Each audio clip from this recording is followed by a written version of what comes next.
Hello friends, welcome to IT for you. I hope आप सभी अच्छे होंगे। तो आज की इस MCSA की वीडियो में हम लोग बात करेंगे DFS सर्वर के बारे में, जिसकी फुल फॉर्म है डिस्ट्रीब्यूटेड फाइल सिस्टम। तो चलिए स्टार्ट करते हैं। So guys, DFS क्या है? A distributed file system, as the name suggested, is a system that is distributed on multiple file servers or multiple locations. It allows programs to access or store isolated files as they do not with the local ones, allowing programmers to access files from any network or computer. So guys, basically DFS server में क्या होता है कि for example हमारे पास अलग अलग server पर share folders available हैं और आप उन मल्टीपल शेयर फोल्डर्स को अलग अलग सर्वर से अगर एक्सेस करना चाहते हैं तो आपको क्या करना होता है कि आप क्लाइंट मशीन से पर्टिकुलर सर्वर को एक्सेस करते हैं, यानी कि वो शेयर फोल्डर या वो शेयर ड्राइव जिस भी सर्वर पे होगी आपको उस सर्वर पे वो एक्सेस करना पड़ेगा। यानी कि अगर आपके पास 4 सर्वर है टोटल, चारों सर्वर पे अलग अलग फाइल हैं तो वो आपको इंडिविजुअली चारों सर्वर पे जाना पड़ेगा। लेकिन अगर आपके पास DFS सर्वर है, यानी कि DFS के थ्रू आपके पास जितने भी मल्टीपल शेयर फोल्डर्स है या शेयर ड्राइव्स हैं अलग अलग सर्वर्स पर, आप उनको एक पाथ से ही एक्सेस कर सकते हैं और क्लाइंट को इसके बारे में कुछ भी पता नहीं लगेगा कि मैं ये पर्टिकुलर जो शेयर ड्राइव या शेयर फोल्डर है ये कौन से सर्वर से एक्सेस कर रहा हूँ।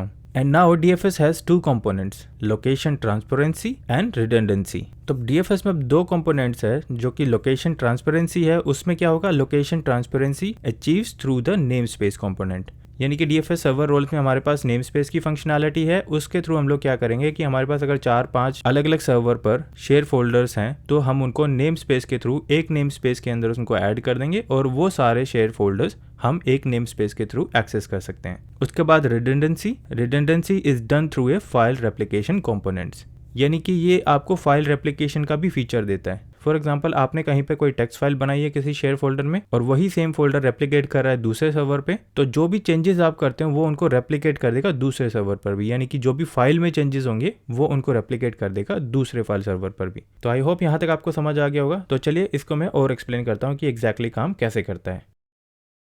सो गाइस, जैसा कि आप यहाँ पर देख रहे हैं हमारे पास ये 4 अलग अलग सर्वर है एंड फॉर एग्जाम्पल यहाँ पर एक फोल्डर है जिसको मैंने नाम दिया MCSA। सेम उसी तरह यहाँ पर भी एक शेयर फोल्डर है जिसका नाम है Azure।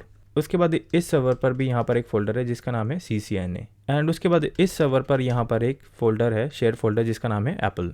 तो गाइज ये शेयर फोल्डर जो है ये आपके अलग अलग सर्वर पर बने हुए हैं, यानी कि इन सब फोल्डर को आप एक्सेस करना चाहते हैं तो आपको पर्टिकुलर IP एड्रेस या सर्वर के नाम से एक्सेस करना पड़ेगा। यानी कि यहाँ पर ये आपकी क्लाइंट मशीन है एंड फॉर एग्जांपल आप इस मशीन से अगर MCSA के फोल्डर को एक्सेस करना चाहते हैं तो आपको इस सर्वर का IP एड्रेस डालना पड़ेगा या फिर आप इसको सर्वर के नाम से एक्सेस कर सकते हैं। सेम उसी तरह आपको Azure के केस में भी यही करना पड़ेगा और अगर आप CCNA एक्सेस करना चाह रहे हैं तो उसके लिए भी आपको ये या तो आप IP एड्रेस के साथ एक्सेस करेंगे या फिर सर्वर नाम से उसको एक्सेस करेंगे। सेम उसी तरह Apple के केस में भी यही होगा। अगर आप अपनी क्लाइंट मशीन से इस फोल्डर को एक्सेस करना चाहते हैं तो आपको इस सर्वर का IP एड्रेस या फिर इस सर्वर का नाम आपको एक्सेस करना पड़ेगा। तो गाइज इमेजिन कीजिए कि आपकी कंपनी में कोई यूजर है, उसको अगर आपने 4 अलग अलग फोल्डर दे दिए तो हमेशा उसको क्या करना पड़ेगा, यहाँ पर जाके बार बार उसको अलग अलग सर्वर पे जाके एक्सेस करना पड़ेगा। यानी कि हो सकता है उसको याद ना रहे या हो सकता है उसके लिए वो काम ज्यादा कॉम्प्लिकेटेड हो जाए। तो उस केस में गाइज हम लोग क्या करते हैं, यहाँ से हम लोग क्या करेंगे, एक सर्वर पर हम लोग DFS कॉन्फ़िगर कर देते हैं। तो जैसा कि मैंने आपको यहाँ पर बताया था कि location transparency achieves through the name space component, कि यहाँ पर अगर मैं इस सर्वर पर DFS कॉन्फ़िगर कर देता हूँ तो उस केस में मैं क्या करूँगा, जब मैं नेम स्पेस के साथ यहाँ पर जो नेम स्पेस के साथ अगर मैं DFS कॉन्फ़िगर कर रहा हूँ तो यहाँ पर नेम स्पेस में मैं एक नाम दे देता हूँ और उसको मैं नाम दे दूंगा IT फॉर यू कोर्सेज।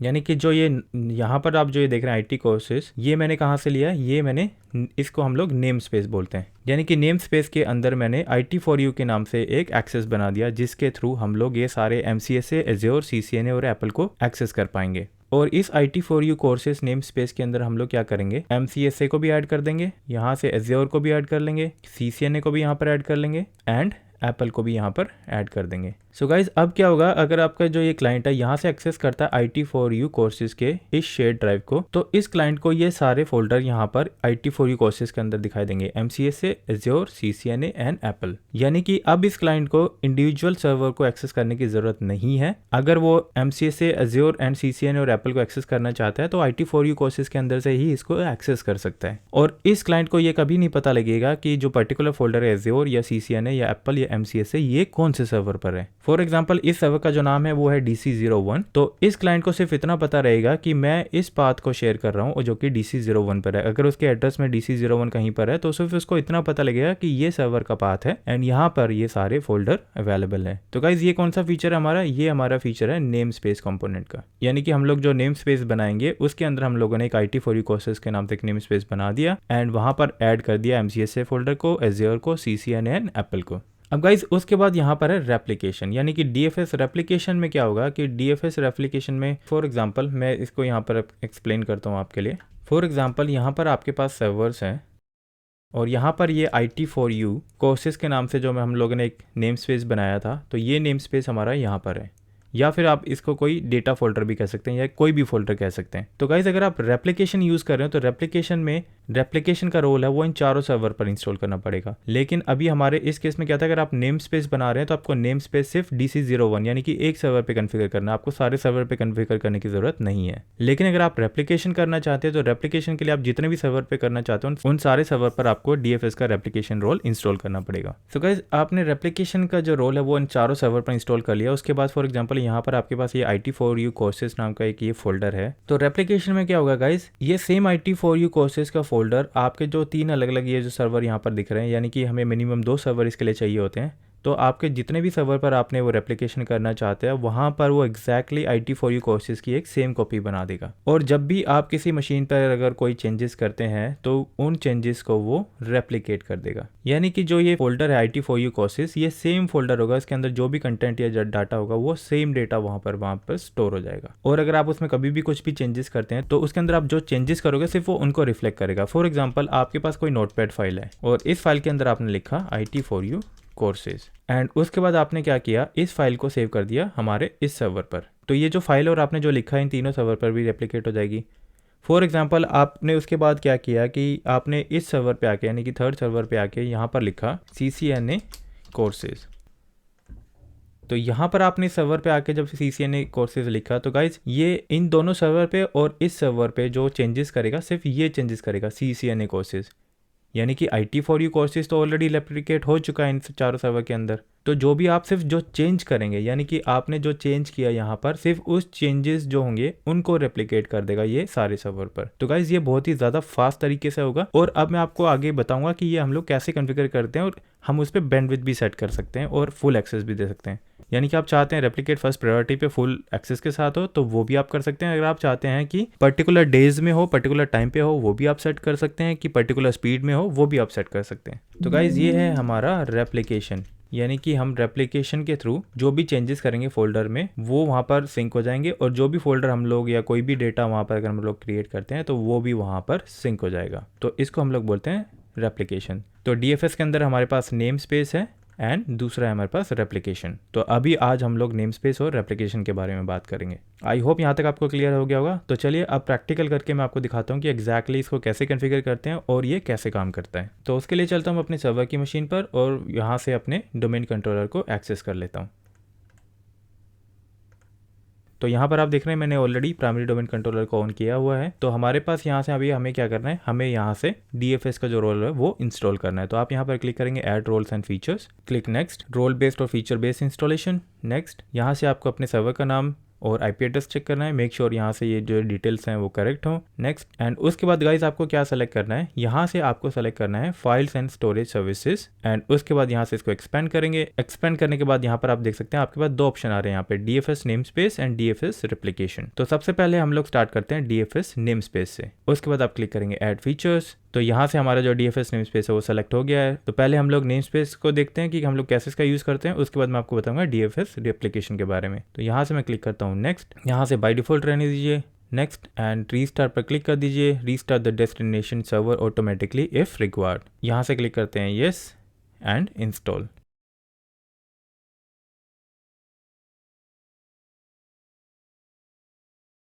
तो गाइज हमारा जो रोल है वो इंस्टॉल हो गया है। मैं यहाँ से इसको क्लोज कर देता हूँ एंड यहाँ पर आप देख सकते हैं आपके पास एक नोटिफिकेशन यहाँ पर आ रहा है। तो नोटिफिकेशन में यहाँ पर आपको मैसेज मिल रहा है installation succeed on IT4U DC01.IT4U.in। तो गाइज अभी आपको क्या करना है, टूल्स में जाना है। टूल्स में जाने के बाद आपको यहाँ से DFS को एक्सेस कर लेना है, यानी कि हमारे पास है DFS मैनेजमेंट। तो आपको यहाँ से DFS मैनेजमेंट पे क्लिक करना है। तो DFS मैनेजमेंट में जब आप क्लिक करते हैं तो यहाँ पर आप देख सकते हैं कि आपके पास ऑप्शन आ रहा है नेम स्पेस एंड रेप्लिकेशन।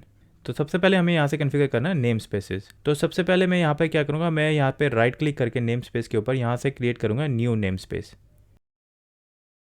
तो जो फर्स्ट ऑप्शन यहाँ पर आपके पास आ रहा है namespace server, enter the name of the server that will host the namespace, the server you specify will be known as the namespace server. तो जैसा कि मैंने यहाँ पर अभी आपको एक्सप्लेन किया था कि हम लोग अगर नेम स्पेस अगर क्रिएट कर रहे हैं तो नेम स्पेस हम लोगों ने यहाँ पर फॉर एग्जांपल DC01 पर ये रोल इंस्टॉल कर दिया है, तो हमें और किसी दूसरे सर्वर पर नेम स्पेस का जो रोल है इंस्टॉल करने की ज़रूरत नहीं है। तो हम लोग इस सर्वर पर ही ये नेम स्पेस कन्फिगर कर देंगे। तो सेम उसी तरह हमें यहाँ पर कौन से सर्वर का एड्रेस देना है, यानी कि मैं यहाँ से अगर ब्राउज़ करता हूँ और यहाँ पर आप एडवांस में जाएंगे फाइंड नाउ, तो यहाँ से आपको अपने सर्वर का नाम सेलेक्ट करना है। तो हमारा ये जो सर्वर है IT4U DC01 है, यानी कि ये हमारा सर्वर है IT4U DC01। तो यहाँ से मैं इसको सेलेक्ट कर लेता हूँ, ओके एंड नेक्स्ट। तो यहाँ पर ये पूछ रहा है कि आपको जो नाम देना है नेम स्पेस का वो क्या नाम देना है। तो जैसे कि मैंने अभी आपको यहाँ पर बताया था कि हम लोग एक IT4U कोर्सेज़ के नाम से नेम स्पेस का नाम दे देते हैं।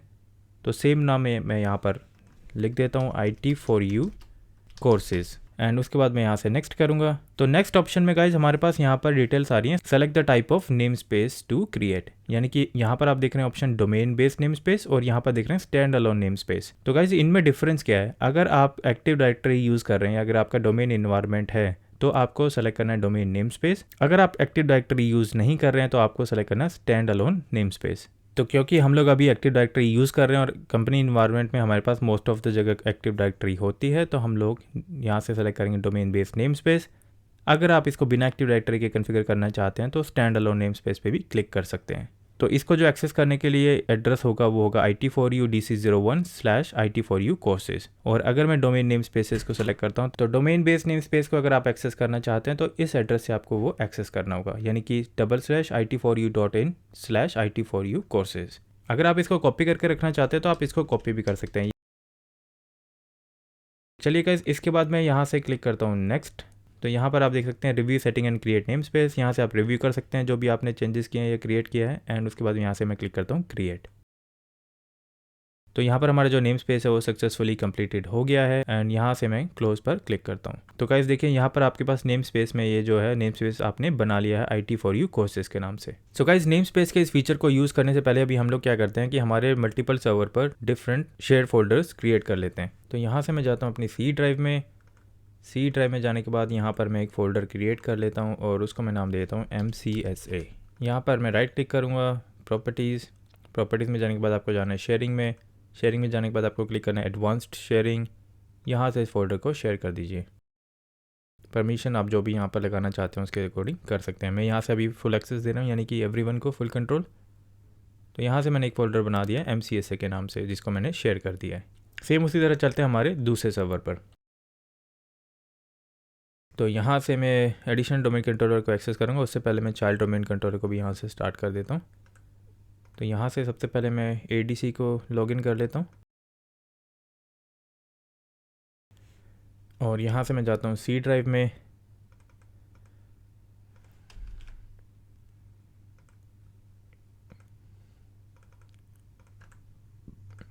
यहाँ पे एक फ़ोल्डर बना देते हैं एज्योर के नाम से। सेम उसी तरह आपको इस फोल्डर को भी शेयर करना होगा, sharing, advance sharing, share this folder. Permission आप जो भी देना चाहते हैं उसके अकॉर्डिंग दे सकते हैं, अप्लाई एंड ओके। अब चलते हैं यहाँ से हमारे दूसरे मेंबर सर्वर पर, उसको भी मैं वहाँ से कनेक्ट करके एक फ़ोल्डर क्रिएट कर लेता हूँ।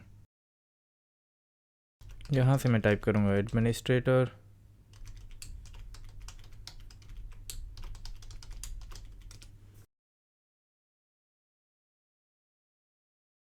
और यहाँ पर भी C ड्राइव में जाके मैं एक फ़ोल्डर क्रिएट कर लेता हूँ और उस फोल्डर को मैं यहाँ से नाम देता हूँ CCNA एंड इसको भी यहाँ से शेयर कर देते हैं।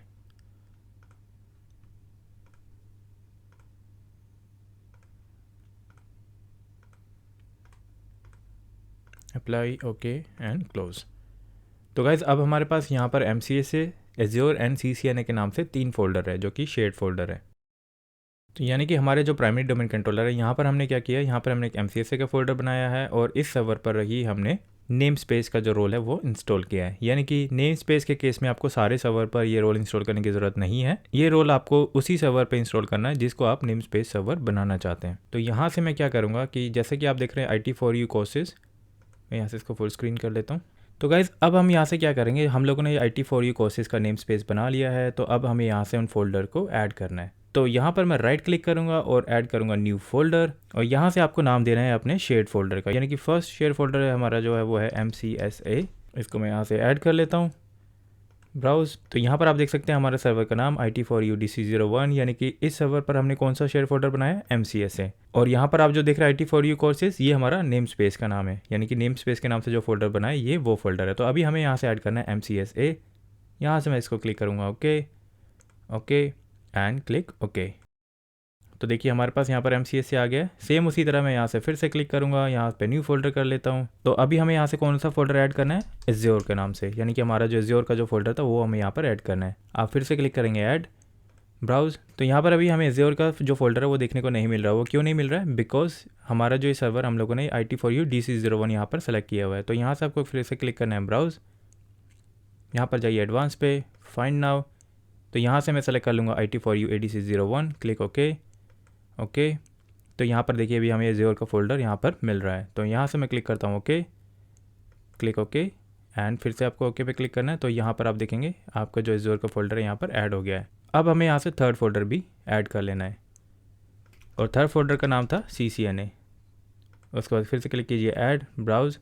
यहाँ से आपको सर्वर नेम चेंज करना होगा क्योंकि ये DC01 पे है। तो हम लोगों ने जो CCNA क्रिएट किया था वो हमारे दूसरे सर्वर पे है, यानी कि IT4U CDC पर। Click okay okay. तो देखिए यहाँ से भी आप CCNA का फोल्डर देख पा रहे हैं, और यहाँ से क्लिक कर दीजिए ओके ओके। तो यहाँ पर देखिए IT4U कोर्सेज नेम स्पेस के अंदर आपके पास एज्योर, CCNA एंड MCSA आ गया है। तो गाइज़ अब हमें क्या करना है, अब हम इसे एक्सेस करके देखते हैं, यानी कि IT4U कोर्सेज के अंदर ये सारे हमें फोल्डर्स वहाँ पर दिखाता है या नहीं, वो हमें वहाँ से चेक करने हैं। तो इसके लिए चलता हूँ मैं अपने Windows 10 की मशीन पर। तो यहाँ से अब हम लोग क्या करेंगे, उस सर्वर के एड्रेस को एक्सेस करेंगे, यानी कि वहाँ पर क्या एड्रेस था, IT4U DC01/IT4U courses, IT4U। And यहाँ पर देखिए नीचे यहाँ पर ऑप्शन हमारे पास आ गया है, क्योंकि और ये एड्रेस हमें क्यों यहाँ पर मिला है, क्योंकि वो ऑलरेडी शेयर्ड है और उसने नेटवर्क में सर्च कर लिया है। ये हमारा शेयर्ड पाथ है जो हम लोगों ने नेम स्पेस बनाया है। इसको अगर मैं क्लिक करता हूँ ओके, तो गाइस यहाँ पर देखिए आपको एज्योर भी मिल रहा है, CCNA भी एंड MCSA भी मिल रहा है, यानी कि ये तीनों फोल्डर आपको यहाँ से अवेलेबल है। अगर आप इंडिविजुअली इसको एक्सेस करते हो, फॉर एग्जांपल मैं यहाँ से सर्वर का IP एड्रेस यहाँ पे एक्सेस कर लेता हूँ 20.5, तो देखिए हमारे पास यहाँ पर ये MCSA का इंडिविजुअल हमें यहाँ पे फोल्डर मिल रहा है, और जो अलग जितने भी फोल्डर यहाँ पर एक्सेस है वो हमें यहाँ पर मिल रहा है। सेम उसी तरह अगर मैं यहाँ से 20.6 को एक्सेस कर लेता हूँ, तो देखिए यहाँ पर भी हमें एज्योर का जो फोल्डर है वो देखने को मिल रहा है। एंड 20.7 अगर मैं यहाँ से एक्सेस करता हूँ, तो देखिए CCNA वाला फोल्डर हमारा 20.7 पर है। तो गाइस अगर हमारे पास DFS है तो हम एक जगह से ही एक शेयर्ड पाथ बना सकते हैं, यानी कि नेम स्पेस बना सकते हैं IT4U कोर्सेज, उसके अंदर हम लोग वो शेयर फोल्डर को ऐड कर देंगे। तो अब किसी भी यूज़र को ये नहीं पता लगेगा कि ये एज्योर, CCNA, MCSA कहाँ पर है, बट वो यहाँ एक जगह से ही इन सारे फोल्डर को एक्सेस कर सकता है। तो आई होप यहाँ तक आपको क्लियर हो गया होगा कि हम लोग नेम स्पेस कैसे बनाते हैं। तो गाइज़ यहाँ से अगर आप C ड्राइव में जाते हैं, तो C ड्राइव में जाने के बाद अगर मैं यहाँ से C ड्राइव में जाता हूँ, तो C ड्राइव में जाने के बाद आप देख सकते हैं यहाँ पर आपका एक फ़ोल्डर क्रिएट हो गया DFS रूट्स। तो DFS रूट्स के अंदर आप जाते हैं तो जितने भी नेम स्पेस आप बनाएंगे इस DFS रूट फोल्डर के अंदर यहाँ पर क्रिएट होंगे। यहाँ से अगर मैं क्लिक करता हूँ IT4U कोर्सेज को, तो देखिए इसके अंदर ये फोल्डर में यहाँ पर अवेलेबल है। तो आई होप यहाँ तक आपको ये चीज़ें क्लियर हो गई होंगी। तो चलिए अब आगे बढ़ते हैं और देखते हैं रेप्लिकेशन के बारे में। तो रेप्लिकेशन के लिए हमें क्या करना होगा, जैसे कि मैंने आपको यहाँ पर एक्सप्लेन किया था कि रेप्लिकेशन में हमें जो रेप्लिकेशन का जो रोल है वो इन चारों सर्वर पर इंस्टॉल करना पड़ेगा, यानी जितने भी सर्वर है आपके पास मिनिमम 2 होने चाहिए। तो उसके बाद आप अगर हमारे पास फॉर एग्जांपल अभी 3 है तो मैं तीनों सर्वर पर ही रेप्लिकेशन का रोल इंस्टॉल करूँगा। तो उसके लिए मुझे क्या करना होगा, सबसे पहले चलता हूँ अपने प्राइमरी डोमेन कंट्रोलर पर, और यहाँ पर सर्वर मैनेजर में जाके मैं रोल को ऐड कर लेता हूँ। नेक्स्ट नेक्स्ट नेक्स्ट, यहाँ से आपको इसको एक्सपेंड करना है। तो जैसे कि नेम स्पेस हम लोगों ने अभी कंप्लीट किया है, तो यहाँ से हम लोग सेलेक्ट करेंगे DFS replication, click next next, restart this destination server automatically if required and install. Same उसी तरह आपको ये एडिशनल डोमेन कंट्रोलर पर भी करना है। यहाँ से मैं एक्सेस करूँगा server manager, add roles and feature, next next next.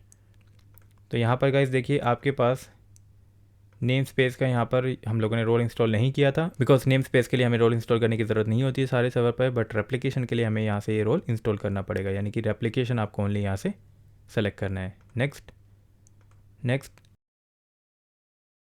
And install. Same आपको तीसरे सर्वर पर भी करना होगा, यानी कि हमारा जो CDC यहाँ पर है,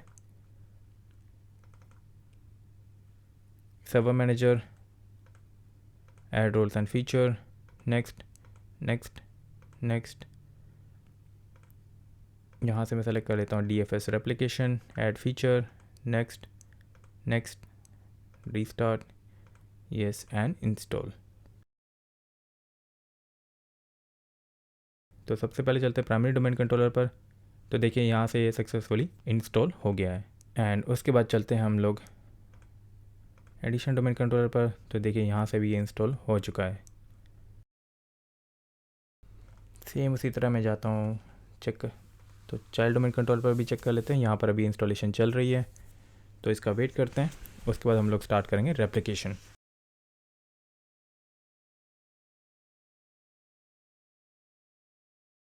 तो यहाँ पर भी हमारा रोल इंस्टॉल हो गया है। इसको मैं यहाँ से क्लिक करता हूँ क्लोज, एंड यहाँ से अब जाना है अपने प्राइमरी डोमेन कंट्रोलर पर। तो रेप्लिकेशन में आप देख सकते हैं यहाँ पर हमें कोई और डिटेल नहीं मिल रही है। यहाँ पर ओनली डोमेन सिस्टम वॉल्यूम के नाम से ये बाय डिफ़ॉल्ट हमें यहाँ पर ऑप्शन मिल रहा है। तो गाइस रेप्लिकेशन क्रिएट करने के लिए आपको यहाँ से राइट क्लिक करना है और न्यू रेप्लिकेशन ग्रुप बनाना है। तो रेप्लिकेशन में क्या है गाइस, फॉर एग्जाम्पल अब सबसे पहले हमें यहाँ पर एक C ड्राइव में एक फोल्डर बनाना है। यहाँ से मैं जाता हूँ C ड्राइव में, और फॉर एग्जाम्पल यहाँ पर मैं एक फ़ोल्डर बना देता हूँ IT4U स्टडी, यानी कि ये फोल्डर हम चाहते हैं रेप्लिकेट हो हमारे सारे सर्वर पर, यानी कि जितने भी सर्वर पर हमने रोल इंस्टॉल किया है। तो हमें यहाँ पे ओनली फोल्डर क्रिएट करना है, यानी कि इस फोल्डर को हमें शेयर नहीं करना है। सेम उसी तरह हम लोग जाते हैं अपने एडिशनल डोमेन कंट्रोलर पर और वहाँ से भी ये फोल्डर क्रिएट कर लेते हैं। यहाँ पे मैं नाम दे देता हूँ IT4U स्टडी, एंड हमारे CDC पर भी ये फोल्डर बना देते हैं IT4U स्टडी। तो गाइस हमने तीनों सर्वर पर ये फोल्डर बना दिया है। एंड अब हम लोग क्या करेंगे, यहाँ से आपको राइट क्लिक करना है और ये ऑप्शन सेलेक्ट करेंगे न्यू रेप्लिकेशन ग्रुप। उसके बाद आपको यहाँ से सेलेक्ट करना है replication group type, multipurpose replication group और replication group for data collection. तो यहाँ से भी हमें फिलहाल सेलेक्ट करना है multipurpose replication group. Click next. तो यहाँ से भी आपको सर्वर ऐड कर देने हैं, यानी कि हमें यहाँ से तीनों सर्वर ऐड करने हैं जहाँ जहाँ पर हमारे ये फोल्डर क्रिएटेड है और ये रोल इंस्टॉल है, IT4U DC01 CDC and ADC01। तो अगर आप कंट्रोल की प्रेस करके इनको सेलेक्ट करेंगे तो आप मल्टीपल यहाँ से सेलेक्ट कर सकते हैं। इसके बाद मैं क्लिक करता हूँ ओके। तो उसके बाद मैं यहाँ से फिर से क्लिक करता हूँ नेक्स्ट ऑप्शन पर। तो गाइज अब यहाँ पर आपके पास आ रहा है कि select topology of connections among members of the replication group. तो यहाँ पर आपके पास तीन ऑप्शन है, hub and spoke, full mesh and no topology. अगर मैं यहाँ से सेलेक्ट करता हूँ हब एंड स्पोक, तो देखिए यहाँ पर दे रहा है दिस टेक्नोलॉजी रिक्वायर 3 और more members in the replication group. In this technology spoke members are connected to 1 और 2 हब मेंबर्स। तो अगर आप हब एंड स्पोक यूज करना चाह रहे हैं तो आपके पास कम से कम 3 सर्वर होने चाहिए। तो इसमें कैसे डेटा फ्लो होगा, यानी कि ये आप जो टॉप पर देख रहे हैं ये आपका हब है और ये तीनों कंप्यूटर जो है ये आपके हब से भी कनेक्टेड और आपस में भी कनेक्टेड है। और दूसरा यहाँ पर है फुल मैश। तो फुल मैश टोपोलॉजी में क्या होता है गाइस, जैसा कि आप यहाँ पर फिगर में देख रहे हैं कि सारे सर्वर ईच अदर हर सिनेरियो से कनेक्टेड है। यानी जो टॉप लेफ्ट पे आप देख रहे हैं ये सर्वर कनेक्ट है, यहाँ बॉटम से भी, अपने राइट वाले से भी कनेक्ट है और फोर्थ सर्वर से भी कनेक्ट है। आप किसी भी सिनेरियो में देखिए इनकी रेप्लिकेशन हो रही है। हब एंड स्पोक में क्या हो रहा है कि आपका ये जो मेन हब है यहाँ से कनेक्टेड है और ये सर्वर आपस में इस तरीके से कनेक्ट है।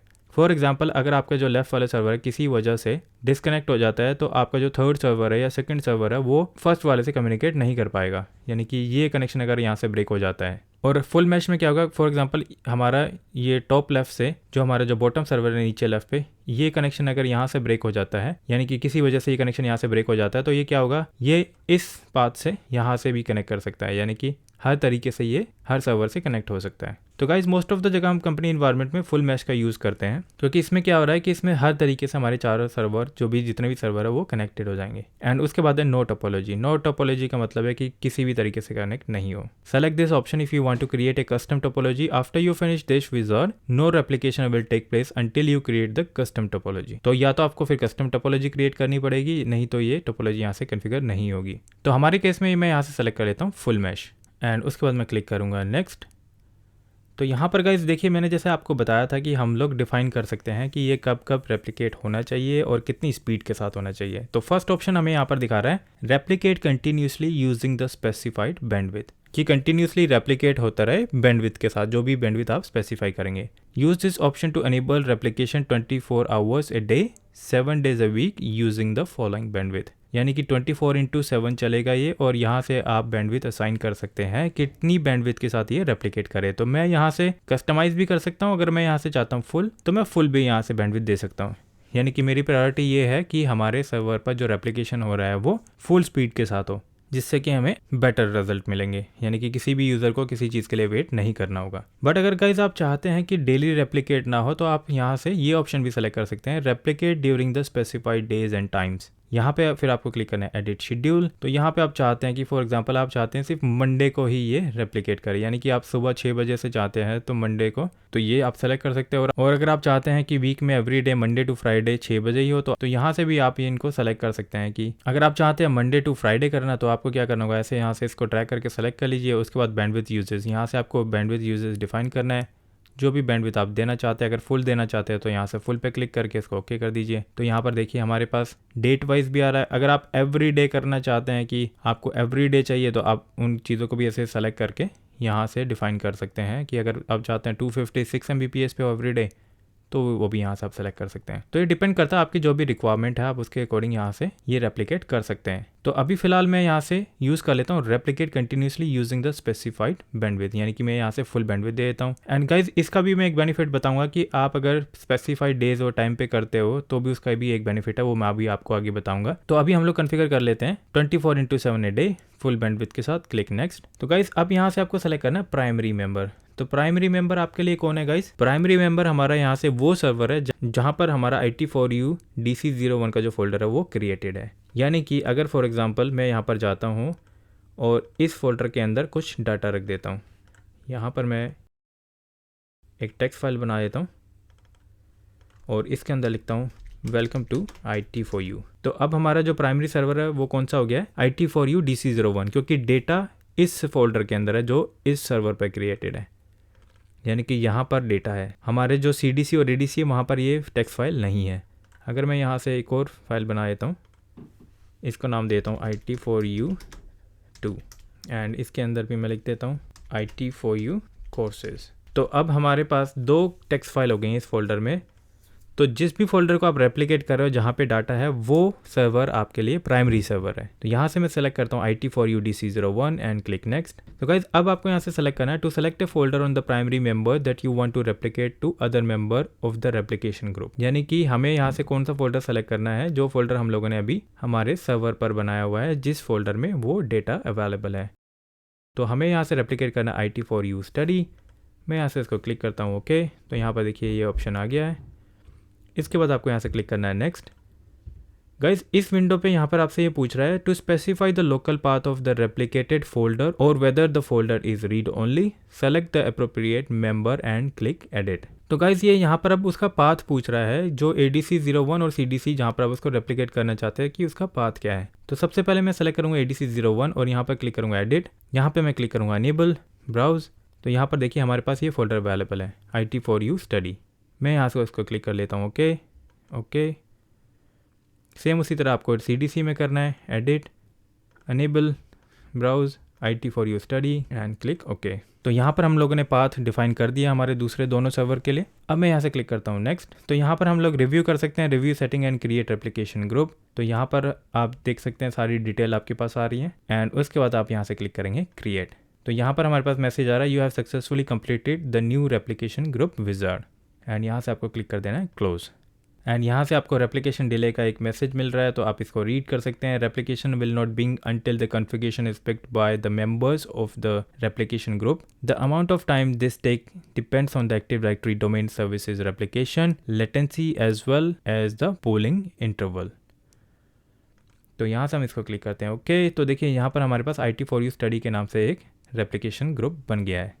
तो गाइस अब आपको ये पता कैसे लगेगा कि यहाँ से रेप्लिकेट हो रहा है या नहीं। अगर मैं यहाँ से जाता हूँ अपने ADC पर, अगर मैं यहाँ से चलता हूँ ADC पर, तो IT4U स्टडी के अंदर देखिए यहाँ पर बाय डिफ़ॉल्ट ये हमारे जो दोनों फोल्डर है वो यहाँ पर आ गए हैं। यानी कि ये हम लोगों ने कहाँ बनाए थे, DC01 पर। सेम उसी तरह यहाँ से चलते हैं CDC में, IT4U DC01, तो देखिए यहाँ पर अभी नहीं आया है, तो ये अभी रेप्लिकेट हो रहा है। तो आपको पता कैसे लगेगा कि रेप्लिकेट हो रहा है या नहीं, या हुआ है या नहीं, तो आपको जाना है फिर से DC पर। तो यहाँ पर अगर मैं क्लिक करता हूँ CDC पर और प्रॉपर्टीज़ में क्लिक करता हूँ, तो यहाँ से भी ये दिखा रहा है कि रेप्लिकेट हो चुका है। यहाँ से भी रेप्लिकेट हो गया, तो अभी फिर से चलते हैं हम लोग CDC पर।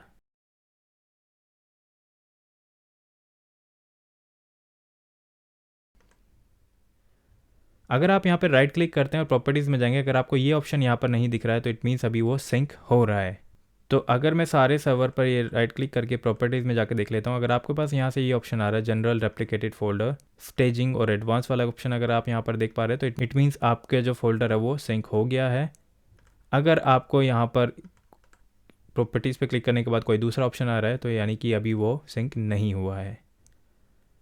तो चलिए अभी देखते हैं कि हमारा जो DC और ADC, तो हमारा DC01 से ADC पे ऑलरेडी रेप्लिकेट हो गया है, बट अभी CDC पर नहीं हमें डेटा मिला है। तो फिर से एक बार चेक कर लेते हैं।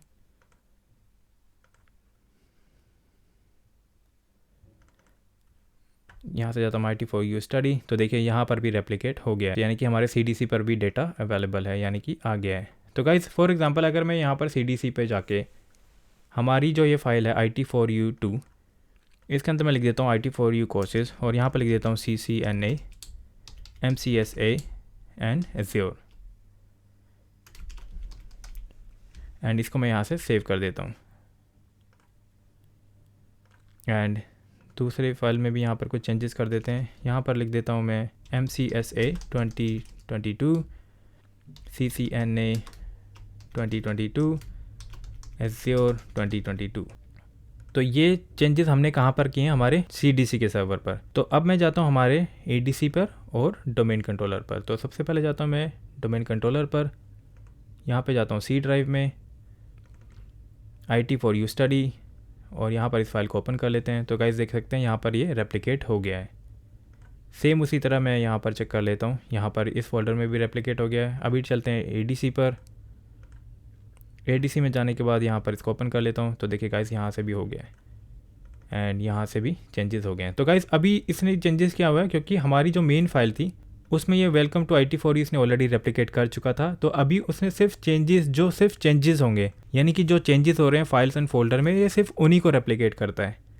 यानी कि इसको लगता है कि कोई भी चेंजेस यहाँ पर नहीं हुए हैं, बट यहाँ पर नीचे चेंजेस हुए हैं इस फाइल में, तो ये सिर्फ वो डेटा रेप्लिकेट करता है जो कि चेंज हो रहा है। तो वो बहुत ही ज़्यादा फास्ट रेप्लिकेट होता है। यानी कि IT4U इसमें जाता हूँ मैं IT4U कोर्सेज में, तो यहाँ पर इसने देखा कि IT4U कोर्सेज ऑलरेडी पहले से था, but CCNA MCSA Azure add हुआ है, तो इसने उसको रेप्लिकेट कर दिया फुल स्पीड के साथ। तो आई होप गाइस यहाँ तक आपको क्लियर हो गया होगा कि रेप्लिकेशन क्या है DFS के अंदर और हम लोग नेम स्पेस कैसे बनाते हैं। तो अगर आपका किसी भी तरह का कोई क्वेश्चन है तो आप मुझे कमेंट में ज़रूर पूछ सकते हैं या फिर मुझे ईमेल कर सकते हैं support@it4u.in पर। आई होप ये वीडियो आपको ज़रूर पसंद आई होगी। अगर आपको ये वीडियो पसंद आती है तो वीडियो को लाइक करने के साथ साथ शेयर ज़रूर करें और आने वाले नई MCSA की वीडियो के लिए हमारे चैनल को सब्सक्राइब करें। तो थैंक्स फॉर वॉचिंग, मिलते हैं आपसे नेक्स्ट वीडियो में।